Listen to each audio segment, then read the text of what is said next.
자, 나라 밖으로 한번 가보겠습니다. 우리 네. 럼프 형님. 럼프 형님이 지금 그 셀프 빅엿을 먹고 있는 것 같아요. 예, 저희가 이제 중간중간에 소개해드리고 있습니다만 왜 계속 이제 트럼프 얘기를 할 수밖에 없냐면 예. 매일매일 뉴스가 쏟아지고요. 매일매일 상황이 바뀌고 예. 그게 우리나라에도 영향을 계속 주기 때문에 네. 또 저희가 일주일 만에 오니까 어쩔 수 없이 일주일치 소식을 좀 달라진 상황을 좀 말씀드려야 되는데요. 예. 피디님 말씀처럼 지금은 트럼프가 빅엿을 먹고 있는 상황이다. 네. 이렇게 봐야 될 것 같아요. 예. 일단은 트럼프가 나는 관세를 통해서 협박을 해서 미국으로 공장들을 유치해서 미국의 번영을 만들 거야 이렇게 했는데 사람들이 그거 되겠어? 라고 해서 많은 부분 시장에서 의심과 우려와 이런 비판이 있었거든요. 네. 근데 꿈쩍을 안 하고 지금까지 거의 임기 100일 넘도록 해왔는데 네. 중대한 변화가 생겼습니다. 예. 꿈쩍을 안 던 트럼프가 3번 굴복했습니다. 자, 첫 번째는 뭐냐면 전 세계 약 60~70여 개국에 상호 관세를 부과했거든요. 네. 우리나라도 25% 부과당했고요. 네. 뭐 그렇지 않았습니까? 그랬죠. 근데 갑자기 상호 관세를 90일간 유예하는 조치를 했어요. 맞아요. 예. 꼼짝 안 한 트럼프가 왜 상호 관세 유예 조치를 했느냐? 채권 시장이 흔들렸기 때문이에요. 예, 미국이 사실은 뭐 강건한 것처럼 보이지만은 어마어마하게 사실은 빚을 많이 내는 나라라서 네. 전 세계에 미국이 국채를 발행해서 팔아서 그 돈으로 사실은 연명하고 있다. 예. 뭐 이런 구조가 있거든요. 국채를 사주신 분 중에는 그렇죠. 중국도 있고 일본도 있고 한데 최상목이 그렇죠. 최상목이도 예, 예. 그 국채를 들고 있는 분이니까. 예. 그런데 이제 정확하게 중국이 그랬느냐 누가 그랬느냐는 이제 조금 이제 설이 좀 다릅니다만 어쨌거나 아시아 시장에서 미 국채의 투매가 나왔습니다. 그러니까 중국이네. 그렇죠. 그냥 시장은 다 중국으로 중국이라고 보는데? 얘기하고 있고, 근데 이제 실제로 중국이냐 아니냐는 중요하지 않아요. 제가 볼 때는. 왜냐면요. 그래서 투매가 나와서 채권값이 떨어졌다는 얘기예요. 네. 그러니까 채권이 급락하니까 어떻게 됩니까? 미국이 채권 가치에 맞춰져 있던 미국 시스템이 흔들리는 거죠. 그리고 채권값이 급락하면 채권 수익률, 이자율은 올라가야 돼요. 그리고 미국이 내야 되는 이자가 어마어마하게 늘어납니다. 네. 그거 감당 가능하겠냐? 감당 못하지. 감당 못하죠. 예. 그리고 채권 시장에 맞춰져 있던 헤지 펀드들이 채권값이 확 떨어지니까 네. 마진콜이라고 그래가지고 채권을 강제로 내다 팔아야 되는 네. 비상에 걸린 거예요. 예. 이건 주식시장 폭락보다 더 사이즈가 큰 얘기입니다. 그렇게 되니까 이제 월가 또 금융을 걱정하는 이 수많은 이 실력자들이 트럼프를 압박해서 네. 더 한 번 더 나가면 채권 시장 어떡할 거야? 너 이러고 미국 경제 감당 가능하겠어?라고 하니까 그 부분에 대해서는 이제 트럼프가 꿈찔한 겁니다. 야, 천하의 트럼프가 그렇죠. 이렇게 그래서 기가 눌리는 경우도 있군요. 채권 시장의 투매 그리고 폭락, 금리 발작 이것은 트럼프를 움직이게 한다라는 게 확인이 된 거예요. 그렇지. 이것까지는 감내하면서 드라이브를 계속 걸지 못한다. 즉 트럼프의 약점이 하나 확인됐다. 이게 첫 번째. 네. 두 번째가 상호 관세를 전 세계에다가 매기면서 그걸 방금 제가 말씀드린 것처럼 유예했다고 했잖아요. 90일간. 그러면서 전 세계를 상대로 한 상호 관세는 유예하되 중국에 대해서는 오히려 강화했거든요. 네. 그래서 전 세계를 상대로 한 관세 전쟁에서 한 놈만 패 전략으로 바뀐 거죠. 중국만 패겠다. 이 전략으로 일단 바뀐 건데. 예. 그러면서 중국에 대해서는 상호관세를 계속 올려서 145%까지 올렸어요. 그거 그리고 중국이 그러니까 125까지 맞불 관세를 놨고요. 상호 관세가 지금 100%가 넘어간다라는 얘기는요. 예. 물건값이 2~3배 넘어간다는 얘기거든요. 그렇지. 그럼 사실상 교역 중단입니다. 예. 그런 조처를 한 거예요. 예. 자, 그러니까 당장에 중국이 봉쇄가 될 것처럼 생각이 됐는데 네. 의외로 비명 소리는 딴 데서 나온 겁니다. 애플이 비명 소리를 지른 그렇지. 거예요. 애플. 예, 트럼프 형. 중국에 공장이 있는 애플이. 트럼프 형은 그럴 수 있어요. 예. 내가 대선 때 후원금을 얼마나 냈는데. 그리고 우리는 95%를 중국에서 생산해요. 예. 그런데 내가 그럼 중국에서 생산한 아이폰이 다시 미국으로 들어올 때 예. 지금 145% 관세를 물린다는 거야. 그러면 나는 미국에다 핸드폰을 팔라는 거야 말라는 거야. 라고 하는 곡소리가 들어간 거예요. 그렇지. 그러니까 트럼프가 스마트폰과 컴퓨터 제품에 한해서 상호 관세 제외 품목을 발표합니다. 요게 두 번째 항복입니다. 아이고 세상에. 그러니까 첫 번째 항목은 예. 상호 관세 유예. 이게 항복이에요. 예. 두 번째 항복. 스마트폰은 빼줄게. 예. 중국의 그 애플 애플 일병 구하기입니다. 아니에요. 예. 그러니까 145% 관세 맸던 예. 상호 관세 카테고리에서 예. 핸드폰은 예. 빼서 개별 품목 관세 카테고리로 넘겨 요 조치를 발표했거든요. 이게 시장이 볼 때는 야, 저 천하의 트럼프 꼼짝 안 하던 트럼프도 예. 채권으로 한번 움찔하니까 채권으로 공격하니까 움찔했고 그렇지. 아이폰으로 공격하니까 움찔하는구나라고 해서 두 번째 항복이 받아들여진 거예요. 예, 이거 예. 시장이 굉장히 충격적으로 본 겁니다. 왜냐? 무슨 말이에요? 트럼프의 관세 정책은 이거예요. 나 좀 죄송합니다. 속된 말로 나 미친 놈이야 이거거든요. 왜냐하면 이게 나쁜 말이 아닙니다. 미치광이 전략이라고 있잖아요. 매드맨 팔러시거든요. 나 정말로 도라이야. 예. 그러니까 나를 상대로 내가 어떤 짓을 할지 모른다는 건 너네 알아 몰라. 그리고 나는 무조건 관세 올려가지고 니네 협박할 거야. 도라이의 매운맛 좀 볼 거야. 미치광이 전략의 쓴맛 좀 볼 거야라고 하는 게 핵심이거든요. 내 말을 들을래 아니면은 그래, 미치광이 짓 한번 당해볼래 이거거든요. 그런데 이 미치광이한테 약점이 생긴 거예요. 채권으로 찌르니까 말 듣네. 아이폰으로 찌르니까 말 듣네. 이건 뭐냐면 미치광이 전략에 흠을 발견했다는 거예요. 그러면 이 전략은 그냥 여기서 무너지는 거야. 무너지는 거지. 매드맨이 아니었어. 예. 도라이가 아니었어. 예. 요 얘기 들으니까 사실은 제정신이었어.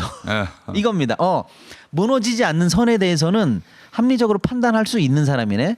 매드맨이 아니었어라고 하니까 매드맨 팔라시 정책 자체가 성립이 안 되는 국면으로 넘어간 거예요. 예. 그러고 나니까 세 번째 항복이 이어집니다. 자동차는 어쩔 건데라고 하는 미국의 자동차 업계에 강력한 요구가 있는 겁니다. 야, 계속 틈을 보이니까요. 그냥 여기저기서 쑤시고 들어오네요. 예, 자동차는 우리도 중요한 산업이긴 합니다만은 미국은 더하죠. 예. 미국은 자동차는 신발이에요. 우리처럼 뭐 땅이 좁아가지고 대중교통으로 다 소화가 되는 나라가 아니에요. 예. 한 집에 집 몇 대씩 갖고 쇼핑하러 갈 때, 학교 갈 때 다 차로 다니기 때문에 그렇죠. 신발과 같은 존재입니다. 특히 도시가 별로 없는 중부 같은 데는 그럼요. 차가 없으면은 그렇죠. 살 수가 없는 거예요. 살 수가. 예. 그런데 미국 업체에서는 트럼프는 이렇게 얘기하는 거야. 야, 내가 수입 업체한테 관세를 물린 거지. 미국 업체는 괜찮잖아. 이렇게 생각했는데 그게 아니었던 거야. 야, 우리 차를 우리가 여기서 만드는데 우리 손으로 다 만드니? 부품은 다 수입해 우리도. 한국에서 수입하고 동남아에서 수입하고 그렇지. 중국에서 수입하고 여기서 조립하는 거야. 근데 부품에 잠깐 150% 물려버리면 우리 차값 안 올리고 배겨? 라고 하니까 자동차에 관해서도 상호 관세 품목에서 아이고야. 유예한다는 확정 조치는 아닌데요. 유예할 수 있는 적극적 조치를 검토한다라고 발표하기 시작합니다. 세 번째 항복 문서가 나왔어요. 이건 차라리 그러면 완전히 백기를 든 거나 마찬가지입니다. 그래서 예. 시장에서는 아직 확정적인 항복 문서가 나온 건 아닙니다만 사실상 트럼프의 관세 협박 정책은 종료된 거 아니냐. 시장의 압박이 결국에는 이 트럼프를 굴복시킬 수 있는 거 아니냐라고 해서 새로운 판으로 넘어갔다라는 게 네. 일단은 분석입니다. 달라진 상황이에요. 예. 자, 그럼 여기서 이제 중요한 게 나옵니다. 뭐냐? 트럼프 입장에서는요.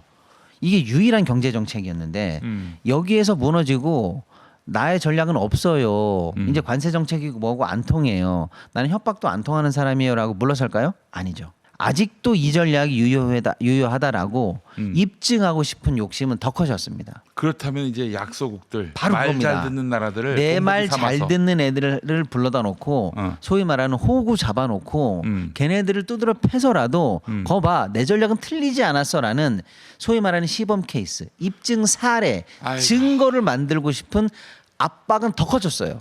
그러니까 이럴 때 우리의 대통령 대행이 바로 그겁니다. 그래서 트럼프가 말하는 게 뭐냐면 예. 전 세계를 상대로 한 협상을 하고 있다라고 하지만 갑자기 우선 협상을 발표합니다. 예. 그게 누구냐? 한국, 일본, 영국, 호주, 인도 딱 5개를 찍어서 말합니다. 야, 말 잘 듣는 말 잘 듣는 우방을 데리고 먼저 두드려 패서 예. 소위 말하는 내 전략이 맞다라는 걸 입증해내고 싶은 압박이 이렇게 세졌다는 거예요. 자, 이게 아주 중요한 포인트입니다. 트럼프의 전략은 힘이 없어. 버티면 시장이 이겨. 계속 압박하면 이길 거야라는 게 입증이 되고 있는 상황에서 네. 이제 시장은 스탠스를 이렇게 바꾸는 거죠. 네. 어떻게 바꾼다? 버텨. 예. 회피해. 예. 늘어지게 만들어. 예. 트럼프 힘을 빼. 예. 비판을 더 세게 만들어. 이게 가장 현재 유효한 전략인데 네. 이 유효한 전략을 누구나 다 구사해야 된다고 생각하고 있는데 트럼프 역시 알고 있기 때문에 이 전략이 안 먹힌다라는 시범 케이스로 한국과 일본 등등을 찍었다는 얘기예요. 그러면 어떻게 해야 됩니까? 우리는 거꾸로 이 트럼프의 압박 속에서 회피 전략을 최대한 가동하는 게 국익에 가장 우선하거든요. 네. 자, 그런데 지금 우리나라는 누가 현재 키를 잡고 있느냐? 한덕수, 내란대행, 그리고 최상목이, 미 국채 들고 있는 최상목이가 현재 트럼프와의 협상 테이블에 올라 있는데 네. 트럼프가 대놓고 그래서 한덕수에게 전화를 한 겁니다. 여태까지 120일 넘게 전화 안 하다가 한덕수에 전화한 거예요. 그리고 이렇게 얘기했습니다. 헤이 코리아, 나 원스톱 쇼핑하고 싶어. 원스톱. 한 테이블에 예. 내가 원하는 거 다 올려놓고 한 번에 우리 딜할까? 예. 관세, LNG, 조선, 방산, 방위비 협상, 알래스카 파이프라인 같은 거 그렇지, 있잖아. 그렇지. 내가 원하는 거. 예. 그거 한 상에 쫙 올려놓고 원스톱으로 쇼핑하고 싶어. 그러면- 라고 하니까 네. 한덕수는 뭐라 그럽니까? 예. 그리고 한덕수를 슬슬 건드린 거죠. 예. 긁어준 거죠. 너 저기- 대선 나오고 싶어? 너 대선 나가고 싶어? 대선 나갈래? 네. 어. 어때? 내가 좀 밀어준다는 느낌도 좀 들고 좋지 예. 않아? 예, 예. 나랑 원스톱 쇼핑 좀 하고 싶지 않아? 예. 라고 하니까 한덕수가 냉큼 콜을 받은 거죠. 그러니까 통화가 끝나고 나니까 트럼프가 이렇게 얘기했죠. 예. 너무나 좋은 통화였다. 예. Great call. 이건 뭡니까? 트럼프 입장에서 좋은 통화라는 거는요.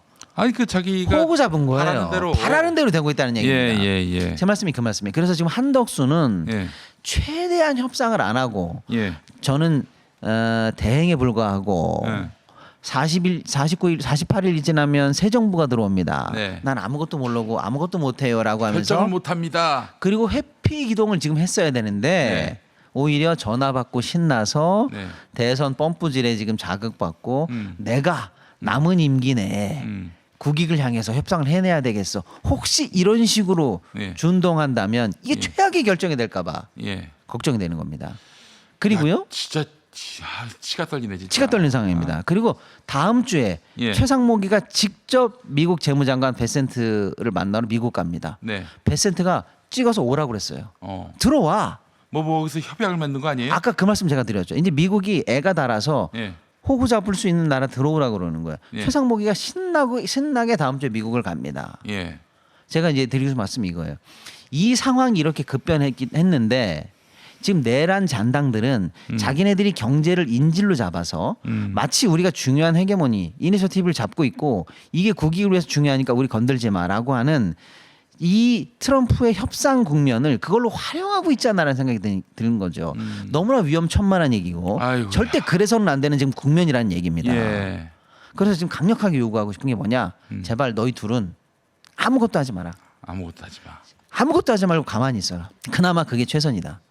물론 나는 게 더 좋고 탄핵당하면 더 좋지만 네. 그게 아니고 지금 국면에서 절대 자신들의 어떤 권위, 권력 이런 것들을 미국과 협상이라는 동아줄을 잡고 이어가려고 하지 마라. 그래도 다행인지는 네. 모르겠습니다만은 이 국제 조약, 뭐 비준 이 모든 것들은 국회 동의 사항이에요.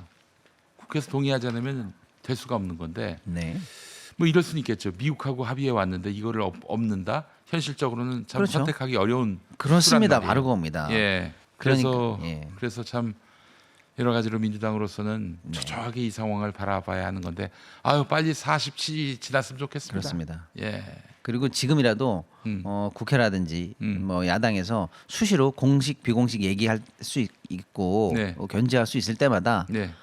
다른 건 몰라도 경제 관련해서 아무 짓도 하지 마라. 아무 그러니까 짓도 하지 이 마라. 부분 예. 트럼프와 관련된 이 부분에 대해서는 말을 들을지는 모르겠습니다. 예. 헌법재판소 말도 안 듣는데.